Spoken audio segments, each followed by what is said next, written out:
ఇప్పుడే జీ5 app download చేయండి. చూడండి మీ ఫేవరెట్ టీవీ షోస్ ఎప్పుడైనా ఎక్కడైనా. విహారీ ఆ లక్ష్మి కోసం చాలా తపన పడిపోతున్నట్టున్నాడు. నేను ఆ పరిస్థితిలో ఉన్నా బావ నా కోసం అంత కంగారు పడడేమో పిన్ని.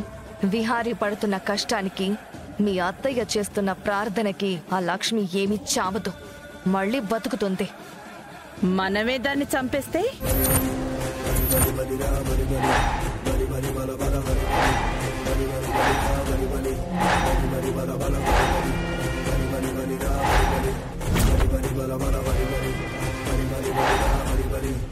ఆగో!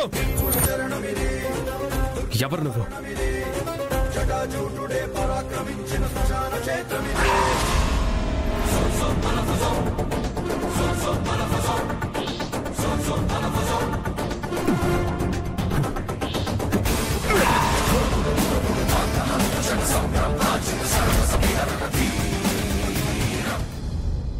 జీ5 యాప్ డౌన్లోడ్ చేసి అన్ని ఎపిసోడ్స్ పూర్తి ఉచితంగా చూడండి.